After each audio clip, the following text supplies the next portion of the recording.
یہ پیسے جو آپ قربانی پر خرچ کر دیتے ہیں، ان پیسوں کو فقراء مساکین پر، غریبوں پر خرچ کرنا چاہیے۔ حقوق اللہ تو معاف ہو ہی جانے ہیں، تو یہ حقوق العباد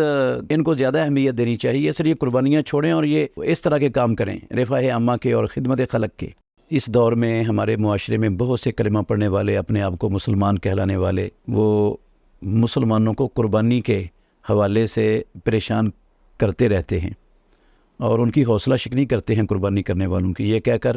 کہ قربانی کرنے کا فائدہ کیا ہے، یہ پیسے جو آپ قربانی پر خرچ کر دیتے ہیں، ان پیسوں کو فقراء مساکین پر، غریبوں پر خرچ کرنا چاہیے، یا رفاہ عامہ کے کاموں پر خرچ کر دیں۔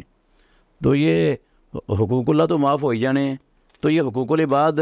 جو ہے نا، ان کو زیادہ اہمیت دینی چاہیے، اس لیے قربانیاں چھوڑیں اور یہ اس طرح کے کام کریں، رفاہ عامہ کے اور خدمت خلق کے۔ یہ بات بہت خطرناک ہے، اتنی خطرناک بات ہے کہ یہ اسلام کے اوپر حملہ ہے۔ یہ قربانی اسلام کے جو بڑے بڑے معروف شعائر ہیں ان میں سے ایک شعیرہ ہے۔ یہ ایسا شعار ہے کہ پروردگار نے ہر امت پر اس کو مقرر رکھا ہے۔ آدم علیہ السلام کے بیٹوں نے بھی قربانی کی تھی، ابراہیم علیہ السلام نے بھی قربانی کی ہے، تورات انجیل میں بھی قربانیوں کا ذکر ہے، ہندوؤں کی کتابوں میں بھی قربانیوں کا ذکر ہے، اور محمد الرسول اللہ صلی اللہ علیہ وسلم نے بھی اپنی زندگی میں ہمیشہ قربانی کی ہے، کبھی آپ نے قربانی کا ناغہ نہیں کیا۔ تو اسلام کا شعار ہے، اسلام کی بہت بڑی عبادت ہے۔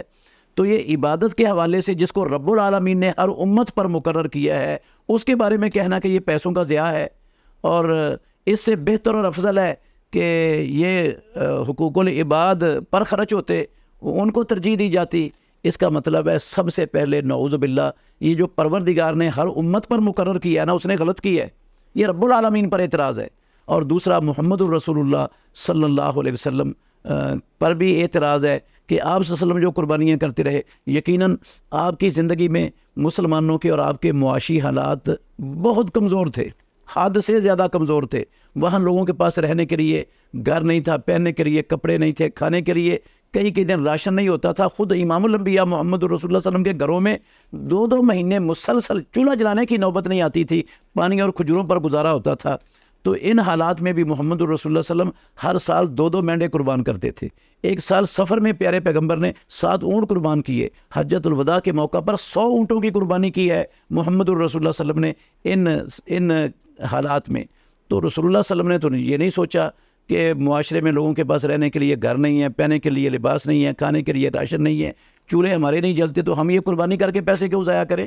یہ محمد الرسول اللہ صلی اللہ علیہ وسلم سے بڑے جو ہے نا، وہ دین کو اپنانے والے اور لوگوں کے اللہ سے بھی بڑے اور محمد الرسول اللہ صلی اللہ علیہ وسلم سے بھی بڑے حقوق العباد کے علمبردار آ گئے اور دعوے دار آ گئے لوگوں کا بھلا کرنے کے۔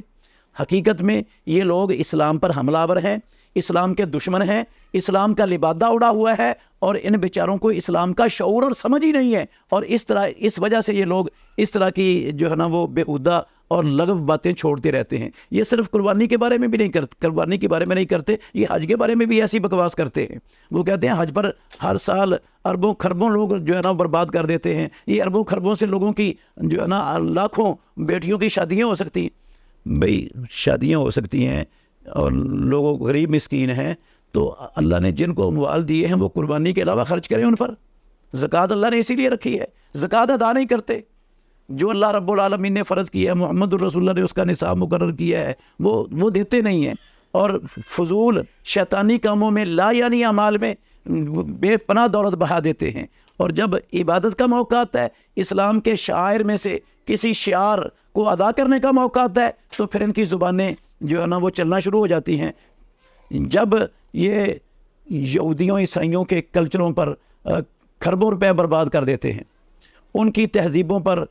لاکھوں روپے لٹا دیتے ہیں، اور شیطان کے کی خوشی میں فضول خرچیوں پر اربوں روپے دن رات ضائع کر رہے ہوتے ہیں، وہاں ان کی عقل جو ہے نا وہ کام نہیں کرتی، نہ ان کی زبانیں وہاں گونگ ہوتی ہیں۔ لوگ شادیوں پر جو ہے نا یہ بینڈ بجانے کے لیے اور یہ خسروں کو دینے کے لیے اور اس طرح کی بے شمار بےہودہ لا یعنی فضول ہندوؤں کی رسموں کے لیے اربوں روپے لٹاتے ہیں دن رات، اس پر ان کی زبانیں حرکت نہیں کرتی۔ اور جب اسلام کا مسئلہ آتا ہے، اسلام کی کسی بڑی عبادت کا مسئلہ ہوتا ہے، اسلام کے شعائر میں سے کسی شعار کا مسئلہ ہوتا ہے تو پھر ان کی زبانیں بکنا شروع ہو جاتی ہیں۔ ایسے لوگوں سے مسلمانوں کو آگاہ رہنا چاہیے، خطر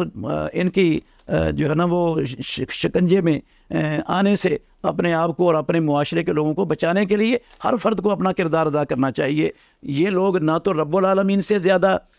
لوگوں کے حقوق کے محافظ ہیں، نہ محمد الرسول اللہ صلی اللہ علیہ وسلم سے زیادہ لوگوں کے حقوق کے محافظ ہیں۔ یہ تو پورا معاشرہ حقوق العباد تلف کرنے پر تلا ہوا ہے، رشوت ہے، کرپشن ہے، خیانت ہے، لوٹ مار ہے، لوگوں کی زمینوں پر قبضے ہیں، اور یہ جو ظلم ہے لوگوں پر ناجائز بلا وجہ حد سے زیادہ ظلم انتہا ہو چکی ہے، اور اس پر سب خاموش ہیں،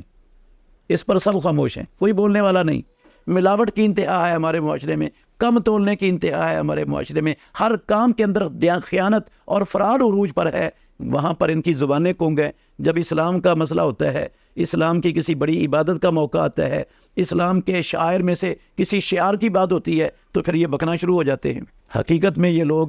اسلام کے دشمن ہیں، اسلام کا لبادہ اوڑھ کر اسلام کو مٹانے کے لیے، مسلمانوں کو اسلام سے متنفر اور بیزار کرنے کے لیے کردار ادا کر رہے ہیں۔ ان لوگوں کو سمجھیں اور ان کی شر سے بچیں۔ جب محمد الرسول اللہ صلی اللہ علیہ وسلم نے کبھی قربانی نہیں چھوڑی تو مسلمانوں کو یہ قربانی چھوڑ کر جو ہے نا وہ یہ چیزیں کیسے یاد آ رہی ہیں؟